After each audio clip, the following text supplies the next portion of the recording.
غیر قانونی ذرائع سے بیرون ملک رقوم بھجوانے والوں کے خلاف شکنجہ سخت ہوگا۔ وفاقی وزیر داخلہ محسن نقوی وزیر خزانہ محمد اورنگزیب کی زیر صدارت اجلاس ہوا ہے۔ اجلاس کا مزید احوال جانیں گے، علی رامی ہمارے ساتھ موجود ہیں۔ جی بتائیے گا علی رامی۔ جی بالکل، آج لاہور میں ایک اہم اجلاس جو ہے وہ وفاقی وزیر داخلہ محسن نقوی اور وفاقی وزیر خزانہ محمد اورنگزیب کی سربراہی میں ہوا۔ تو اجلاس میں منی لانڈرنگ اور ہنڈی مافیا کے خلاف کا فیصلہ کیا گیا۔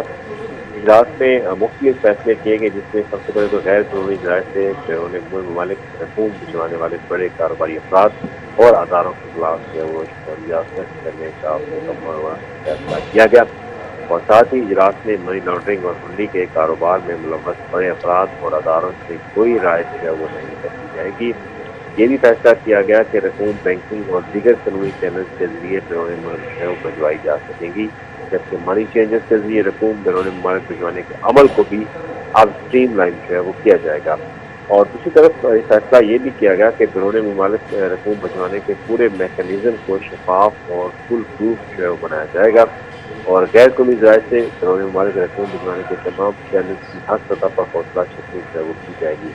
اور ساتھ یہ بھی اجلاس میں کہا گیا کہ بڑے منی لانڈرنگ کا مضبوط حالت ہاتھ سے جمع ڈالا جائے گا، حوالہ ہنڈی کا کاروبار ہوگا، اور اس موقع پر اسٹیٹ بینک اور FIA کا جوائنٹ ورکنگ گروپ تشکیل دینے کا بھی فیصلہ کیا گیا، اور ورکنگ گروپ جو تمام متعلقہ موضوع پیشرفت کا باقاعدہ جائزہ دے گا، اور گورنر اسٹیٹ بینک نے بینکنگ چینل سے رقوم کی ترسیل کے بارے میں بھی شرکاء کو باقاعدہ جو ہے وہ بریف کیا۔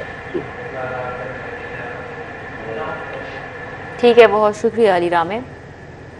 شہباز شریف خاندان کی منی لانڈرنگ کے مقدمے میں بریت کا فیصلہ چیلنج، جج اسپیشل کورٹ سینٹرل 1 کے 2022 کے فیصلے کو ہائی کورٹ میں چیلنج کیا گیا۔ ملک اشرف ہمارے ساتھ ہیں، ڈیٹیلز بتائیں گے۔ جی ملک اشرف۔ جی بالکل، یہ میاں محمد شہباز شریف خاندان کی FIA میں منی لانڈرنگ کا مقدمے 2022 میں بریت کے فیصلے کو لاہور ہائی کورٹ میں چیلنج کیا گیا ہے، اور یہ فیصلہ جو تھا جج اسپیشل کورٹ سینٹرل 1 لاہور نے 2022 میں دیا تھا، جس کو چیلنج کیا گیا ہے، اور جو چیلنج کیا ہے وہ شہری ہیں محمد وشال احمد شاکر، جنہوں نے یہ چیلنج کیا، اور درخواست میں میاں محمد شہباز شریف کو، حمزہ شہباز کو، FIA کو، اینٹی کرپشن سمیت دیگر کو فریق بنایا گیا، اور اس میں یہ موقف اختیار کیا گیا ہے کہ میاں محمد شہباز شریف خاندان کے خلاف منی لانڈرنگ کا ٹرائل جو ہے مکمل نہیں کیا گیا، فرض جرم عائد ہونے سے پہلے ہی عدالت نے بریت کی درخواست منظور کر لی ہے، اور یہ بھی اس میں کہا گیا ہے کہ استغاثہ نے کیس میں تقریباً 100 گواہان کا ذکر کیا، عدالت نے کسی بھی گواہ یا شہادت سے پہلے ہی انہیں بری کر دیا ہے۔ مزید اس میں یہ بھی کہا گیا ہے کہ وزیر اعظم کے خلاف اربوں روپے کی منی لانڈرنگ کا سنگین معاملہ تھا، استغاثہ کو شہادت پیش کرنے کا موقع ہی نہیں دیا گیا، میاں محمد شہباز شریف خاندان کے خلاف ٹھوس شواہد موجود ہیں، اور یہ بھی اس میں کہا گیا کہ شواہد کی موجودگی میں بریت کی درخواست منظور نہیں کی جا سکتی۔ تو اس میں یہ صدا کی گئی ہے کہ 12 دسمبر 2022 کا جو یہ فیصلہ ہے سینٹرل کورٹ کا، اس کو جس میں میاں محمد شہباز شریف خاندان کو بری کیا گیا ہے، اس کو کالعدم قرار دیا جائے۔ جی ملک اشرف، بہت شکریہ آگاہ کرنے کے لیے۔ عید اپنوں کے ساتھ منانے کے لیے پردیسیوں کی آبائی علاقوں کو روانگی، شہر کے تمام بس اڈوں پر مسافروں کا شدید رش دیکھا جا رہا ہے۔ مزید بات کر لیتے ہیں عثمان خادم کمبو سے۔ جی عثمان بتائیے۔ جی، چھوٹی عید کی بڑی خوشیاں منانے کے لیے پردیسی اپنے آبائی علاقوں کو روانہ ہو رہے ہیں۔ میں اس وقت لاہور کے سٹی بس ٹرمینل پہ موجود ہوں، اور یہاں پہ بھی بڑی تعداد میں پردیسی پہنچ رہے ہیں، نہ صرف پنجاب کے مختلف شہروں کو بلکہ دوسرے جو دیگر صوبے ہیں ان کے شہروں کو بھی یہاں سے پردیسی روانہ ہو رہے ہیں۔ پیٹرولیم مصنوعات کی قیمتوں میں اضافے کے بعد ٹکٹوں کی قیمتوں میں اضافوں سے پریشان بھی نظر آتے ہیں، لیکن اپنے آبائی علاقوں کو جانے کی خوشی بھی ان کے چہرے پہ نمایاں ہے۔ ہمارے ساتھ ایسے پردیسی موجود ہیں، ان سے بات بھی کر لیتے ہیں۔ میں بہاولپور جا رہا ہوں، لیکن یہ ہے کہ ٹکٹوں میں خاصن خواہ اضافہ ہو گیا ہے۔ پہلے ہمیں 2200 روپے کی مل رہی تھی، ابھی 3,000 روپے کی مل رہی ہے۔ یہ جو مہنگائی میں اضافہ ہوا ہے اس وجہ سے بہت زیادہ ہمیں، لیکن خوشی ہے کہ ہم نے گھر جانا ہے۔ سر، آپ کس علاقے کو جا رہے ہیں؟ لاہور میں کیا کرتے ہیں؟ کتنے عرصے کے بعد جا رہے ہیں؟ میں ضلع بہاولپور تحصیل یزمان منڈی سے ہوں۔ میں بہاولپور جاب کرتا ہوں جوس کی فیکٹری میں۔ اس کے علاوہ خوشی ہے گھر جانے کی عید کے لیے۔ تقریباً میں فرسٹ بار آیا ہوں، 1 منتھ ہوا ہے مجھے یہاں پر آئے ہوئے، باقی اچھا مزہ آیا ادھر۔ बहुत इंजॉय। जी बिल्कुल, जो कई परदेसी हैं, कोई तालिब इल्म है, कोई नौकरी कर रहा है, कोई दिहाड़ीदार मजदूर है और कोई अफसर है, लेकिन सभी ईद की खुशियां मनाने के लिए अपने अपने आबाई इलाकों को रवाना हो रहे हैं, बस स्टैंड पे पहुंच रहे हैं। रिक्शों और टैक्सियों का भी किराया बढ़ चुका है जो इन मुसाफिरों को लैंड तक आती हैं। टिकटें जो हैं वो बुक हो चुकी हैं। रेलवे हेडक्वार्टर ने रिजर्वेशन सेंटर्स के तातीलात के औकात जारी कर दिए हैं। ईद उल फितर के पहले रोज मुल्क भर में रिजर्वेशन सेंटर्स बंद रहेंगे। क्या शेड्यूल है, सईद अहमद सईद बताएंगे। जी सईद। जी बिल्कुल, पाकिस्तान रेलवे हेडक्वार्टर ने लाहौर समेत मुल्क भर में मौजूद रिजर्वेशन सेंटर्स हैं उनके हवाले से ईद कारकार हैं वो जारी कर दिए हैं। ईद उल फितर के पहले रोज मुल्क भर में जो रिजर्वेशन दफातर है वो बंद रहेंगे, जबकि ईद के दूसरे दिन मुल्क भर में रिजर्वेशन दफातर जो हैं सुबह 8 बजे से दोपहर 2 बजे तक खुले रखने का फैसला है वो किया गया है। जो तीसरे रोज रिजर्वेशन दफातर जो है वो मामूल के मुताबिक वो काम करेंगे। जी सईद, बहुत शुक्रिया आपका। आगे बढ़े, आपको बताएं कि ईद उल फितर की आमद है। बाजारों में खरीदारी का सिलसिला जारी है। रंग बिरंगे मलबूसात, जूते, दीदा जेब अशिया की खरीदारी हो रही है। इस बाजार में खवातीन का खरीदारी के लिए रश लगा हुआ है। मजीद बात कर लेते हैं, फरीहा बतूल हमारे साथ मौजूद हैं। फरीहा बताइएगा, खवातीन की तैयारी मुकम्मल हो चुकी है? मैं अचरा मार्केट में मौजूद हूँ। जैसा कि ईद उल फितर में सिर्फ चंद रोज़ बाकी रह गए, 3 से 4 दिन जो है वो बाकी रह गए हैं। छोटी ईद की बड़ी तैयारियां जो है वो खवातीन की बिल्कुल लास्ट राउंड पे पहुंच चुकी है। इस वक्त खवातीन की बड़ी तादाद जो है वो हमें अचरा मार्केट में जो है वो दिखाई दे रही है। खवातीन, नौजवान, बच्चियाँ, बच्चे सभी जो है वो ईद की तैयारी के लिए इंतहाई पुरजोश दिखाई दे रहे हैं। मार्केट में तरह तरह के खूबसूरत कलरफुल जो है वो जोड़े मौजूद हैं। कोई रेडी टू वेयर कपड़े खरीद रहा है तो और कुछ जो है वो अपने कपड़ों के साथ मैचिंग दुपट्टे भी खरीदते हुए दिखाई दे रहे हैं। खवातीन का कहना है कि ईद की तैयारी तो आखिरी लम्हे तक जारी रहती है। किसी का मैचिंग जूती रह गई है तो किसी की मैचिंग ज्वेलरी रह गई है। यहाँ पे ज्वेलरी की भी काफ़ी ज़्यादा बेहतरीन किस्म की इकसाम मौजूद है। कोई चांद बालियाँ खरीदते हुए दिखाई दे रहा है। साथ ही साथ इस बार जो है वो चूड़ियों का रिवाज भी काफ़ी ज़्यादा इन है, खासतौर पर कश्मीरी चूड़ियाँ। खवातीन जो है वो रेन ड्रॉप वाली चूड़ियों की डिमांड करती हुई दिखाई दे रही है। मजीद अगर बात करें तो दुकानदारों का कहना है कि गुज़श्ता तकरीबन 4 दिन से मार्केट में काफ़ी ज़्यादा रश है और अभी से जो है काफ़ी ज़्यादा हमें रश दिखाई दे रहा है कि यहाँ पे इस वक्त खड़ा होना भी जो है वो काफ़ी ज़्यादा मुश्किल है। खवातीन की बड़ी तादाद यहाँ पे आती हुई दिखाई दे रही है। खवातीन कह रही हैं कि ईद की तैयारी जो है वो जारी रखेंगी और यही कोशिश कर रही है कि ईद पे मुनफरिद और खूबसूरत लगे।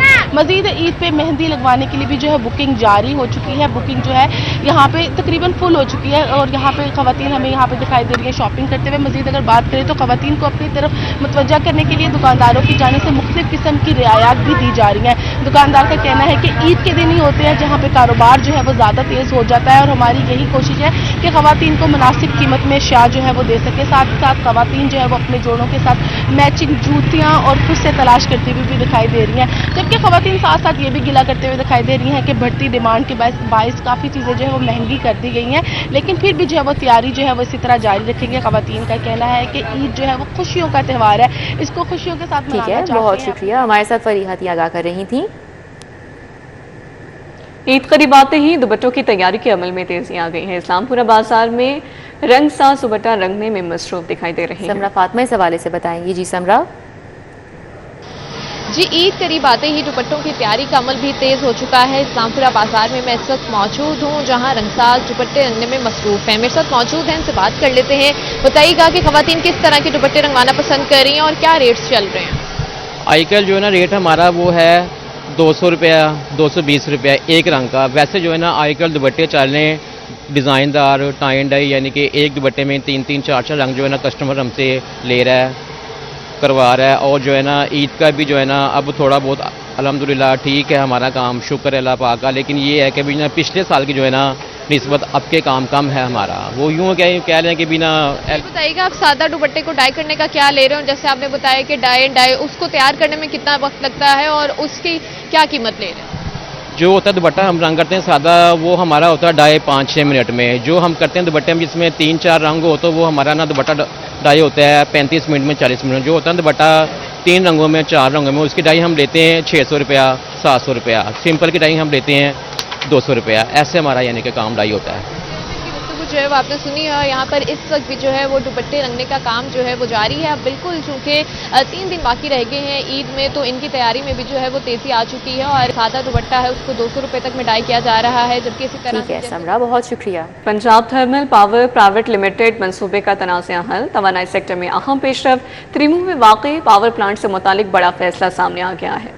क्या फैसला सामने आया है, अली रामे से जानेंगे। जी अली रामे। जब हुकूमत का एक चीनी कंपनी के साथ एक तनाज़ा चल रहा था, वो तनाज़ा ये था कि थर्मल पावर प्रोजेक्ट के ऊपर कुछ अदायगियों के ऊपर जो है वो इख्तलाफात थे। अब इन इख्तलाफात को दूर करने के लिए हुकूमत के साथ एक सेटलमेंट मुआहदा जो है वो तय पाया गया और इसकी हुकूमत ने बाकायदा मंजूरी भी दे दी है। अब क्योंकि सेटलमेंट ना होने की वजह से अब चीनी कंपनी की तरफ से ये मामला जो है वो सालसी अदालत के सामने रखा गया और उस पर हुकूमत को बारहा एक अजाफी फ़ीस जो है वो पे करना पड़ रही थी, जिसकी बुनियाद पर हुकूमत ने फैसला किया कि फौरी तौर पर ये जो थर्मल पावर प्रोजेक्ट का मुआहदा एक चीनी कंपनी के साथ था, ये मामला जो है वो सेटल हो जाएं।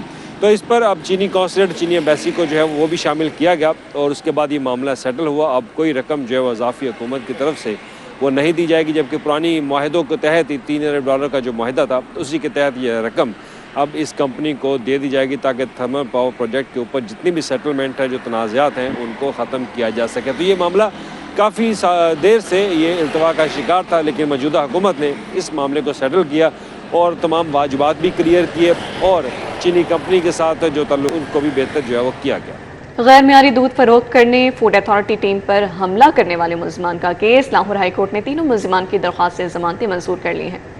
मलिक अशरफ हमारे साथ हैं, डिटेल्स बताएंगे। जी मलिक अशरफ। लाहौर हाई कोर्ट ने जाली दूध बनाने वाले और फूड अथॉरिटी पर हमला करने वाले मुलजमान की ज़मानतें मंजूर कर ली हैं। इंसदाद दहशतगर्दी कोर्ट ने इन मुलजमान की ज़मानतें खारिज की थी, जिसके बाद उन्होंने लाहौर हाई कोर्ट से रुजू किया और लाहौर हाई कोर्ट ने आज 3 मुलजमान की ज़मानतें मंजूर की हैं और उनके मुतल्लिक़ इंसदाद दहशतगर्दी कोर्ट में जमा करवाने की हदायत की है। जैसे शहराम सरवर चौधरी की सरमाई में 2 रुकनी बेंच ने केस की समाअत की, तो दरख्वास्त गुजार मुलजमान जो हैं उनकी जानब से राजा अब्दुर्रहमान एडवोकेट पेश हुए, उनसे बात करते हैं। जो इल्ज़ाम होता है जाली दूध बनाने वाला, उसके लिए एक सेफ्टी कमीशन बनाया जाता है। उस सेफ्टी कमीशन में पुलिस ऑफिसर और महकमा सेहत का एक कोई फ़र्द जो है वो भी शामिल होता है। तो जो मुलजमान हैं वो पहली तफ्तीश में बेगुनाह हो गए, कोई ऐसी एविडेंस नहीं है जो कनेक्ट कर सके इन मुलजमान को। तो अदालत आलिया ने इस पे जो है वो दरख्वास्त ज़मानत मंजूर की। अदालत में सरकारी वकील ने अगरचे इस केस की मुखालफत की, उनकी ज़मानत खारिज कराने के लिए दलाइल दिए, लेकिन अदालत को मुतमिन ना कर सके और अदालत ने दोनों फरीकान के वकला की दलाइल सुनने के बाद 3 मुलजमान की ज़मानतें बाद गिरफ्तारी मंजूर करते हुए उन्हें रिहाई के लिए मुचलके जमा करवाने की हदायत किया और ये मुचलके जमा होंगे दहशतगर्दी कोर्ट